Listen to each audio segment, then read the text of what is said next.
Good morrow. This is Group 2 from Basic Analysis of Drama. On today's presentation video, we will present you medieval drama. Today, we will uncover the history, characteristics and types, staging, famous figures, and famous plays. So without any further ado, let's get started. First, the history. In the 10th to 13th century, it began as a reflection of religious practices in which clerics enacted the events of Holy Scripture and God's dealings in Old and New Testaments in churches. The churches played a big role in medieval theater. At first, after the fall of the Roman Empire in the 10th century, traveling performances were deemed sinful, so the church tried to convert the art into a religious program. They allowed the plays to be performed as long as the plays adapted the stories from the Bible to educate people, especially peasants who were illiterate and didn't understand what was in the Bible because it was in Latin. Because of illiteracy, the ignorance against religion was also quite vast during that time. The plays were completely organized by the clergy. They were performed inside the churches, a place that had perfect architecture and settings for biblical stories. On special days in the liturgical year, the priest would act out an event from the Bible, such as nativity scene or a remake of the resurrection. This is called liturgical drama. Aside from the biblical events, they would also perform stories dedicated to the lives of saints, which was called miracle plays. However, in the 12th century, the roles changed from the priest to the layman, and the plays were performed in vernacular, or what usually referred to as a local language or dialect. Around the year 11 to 1200s, the performance was still handled by the church, but the roles shifted from the clergy to the layman, the non-clergy or priest member of the church. The theatricals became more popular, so it was later moved out of the church into the public property that was vernacular buildings. In the 14th century, the stories began to range from liturgical themes. Mystery plays were so popular that they were performed in almost every large town. Once the plays were moved out of the church and handled by the laity, the stories performed had developed from only covering parts of the Bible to the whole story, from the creation to the Last Judgment and expressing humanity. This is called mystery play.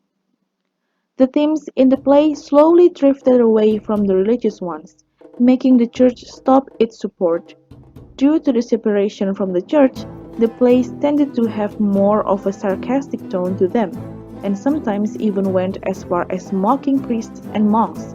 Since the church had stopped its support in the plays, the organization was handled by the trade guilds, an association of merchants or artisans in medieval times. Due to its popularity and busy route of performance tour, cycle plays in medieval theaters required large numbers of actors, up to 300 people. However, since the patriarchy was strong back then, medieval women were not often allowed to act in medieval theaters. In the 15th to 16th century, the drama developed into morality plays that are distinguishable from the miracle plays by their extensive use of allegory and by the shift in subject matter. By the beginning of the 15th century, the popularity of mystery plays started to die down and get replaced by morality plays. These plays were allegorical dramas that personified the moral values and abstract ideas to teach moral lessons. The principal themes were the choice between good and evil, the transitory nature of life, and the immediacy of death. This era was a significant remark of the culture, moving from liturgical towards secular themes. And at the end of the 16th century, the morality plays vastly developed and slowly shifted from the medieval into the modern one. Completely distinguished from religious notions, morality play was once even banned in England because it was considered to have become political propaganda under successive Roman Catholic and Protestant governments. With the wealth gained from the Renaissance, the traveling theatres were not needed due to the building of permanent theatres and the emergence of professional actors. This new era put an end to the medieval drama, but it served as a great beginning to what we call drama today.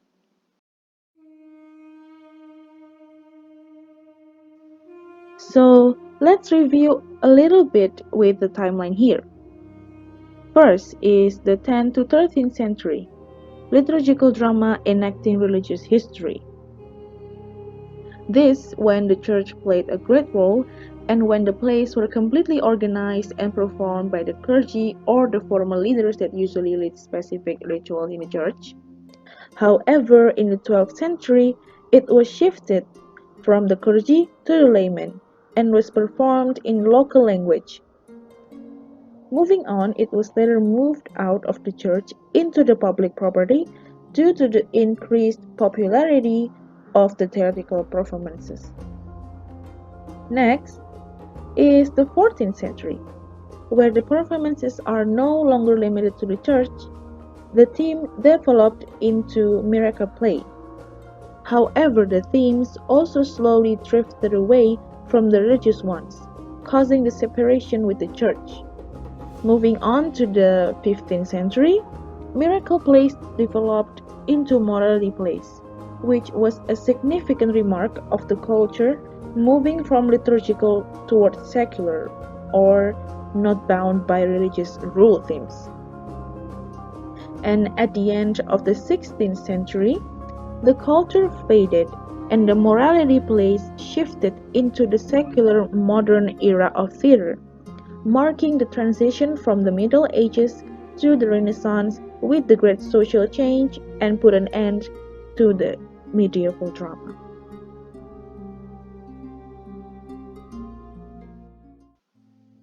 Characteristics. Medieval theater has its own unique characteristics.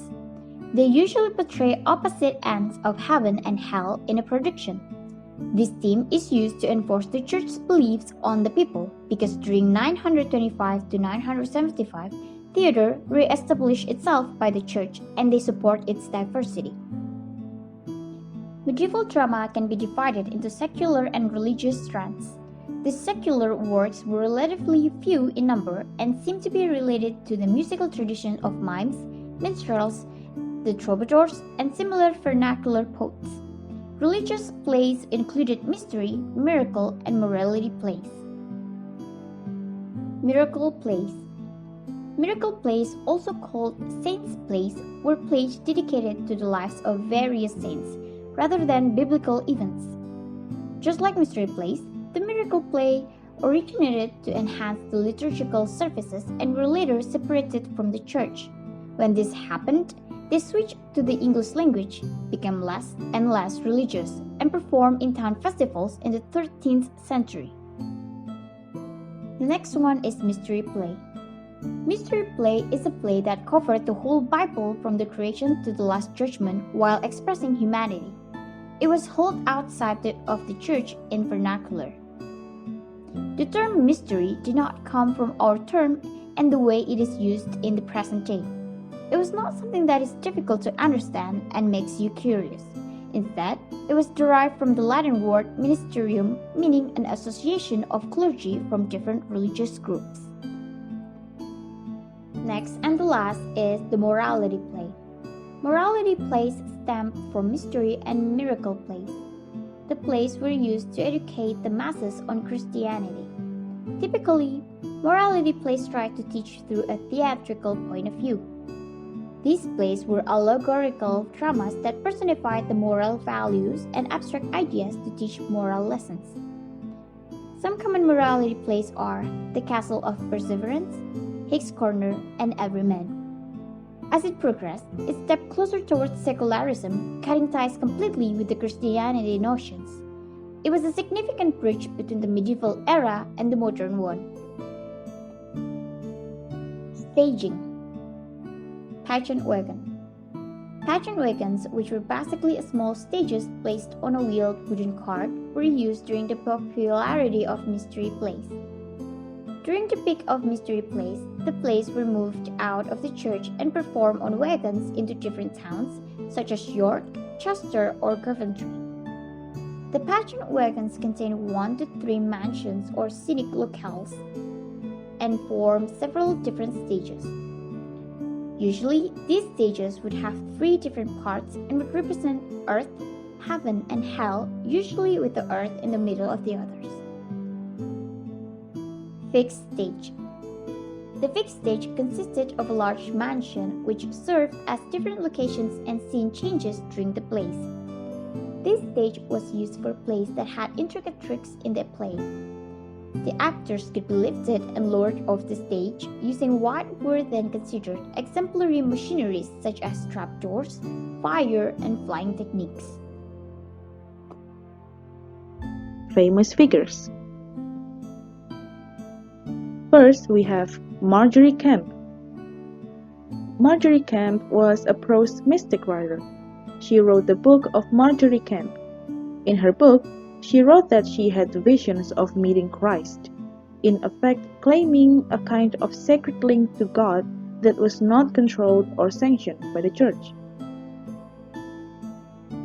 Julian of Norwich was a prose writer. Her prose work, 16 Revelations of Divine Love, describes her visionary experiences.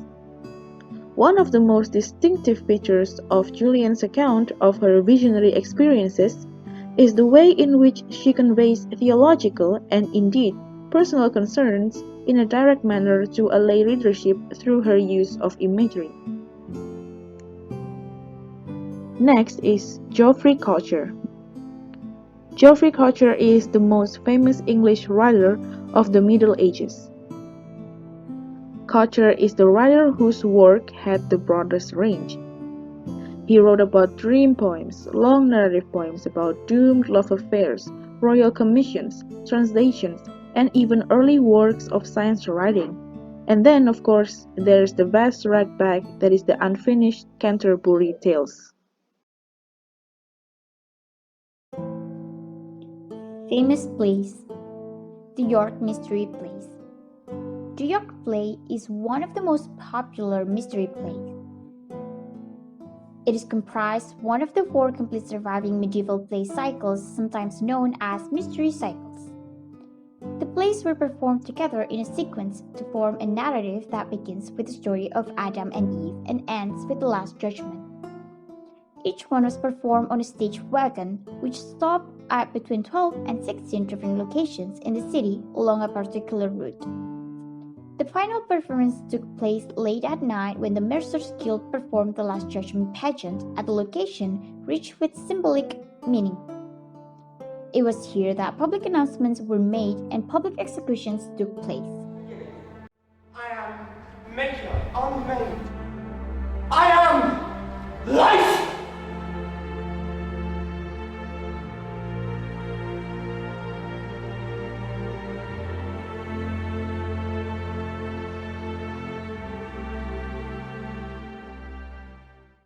Aside from the Castle of Perseverance, another popular morality play is the Summoning of Everyman. The Summoning of Everyman, usually referred to simply as Everyman, is a late 15th century morality play. The premise is that the good and evil deeds of one's life will be tallied by God after death. The play is the allegorical accounting of the life of Everyman, who represents all mankind. The conflict between good and evil is dramatized by the interactions between characters. Everyman teaches that when you are brought to death and placed before God, all you are left is your own good deeds. Everyman! Stand still. I am sent to thee from God out of his majesty. What, sent to me?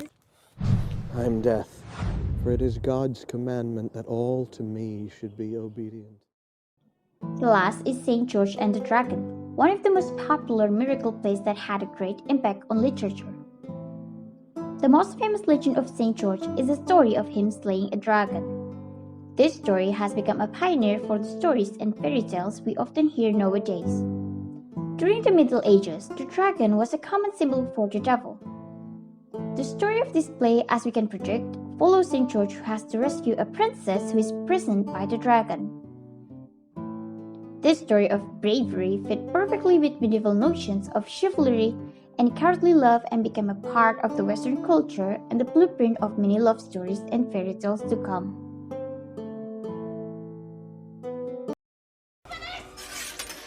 I have this situation under control. You call that under control? And that's all about the medieval theater, its history, characteristics, and its famous figures and plays. Hope you enjoyed this video.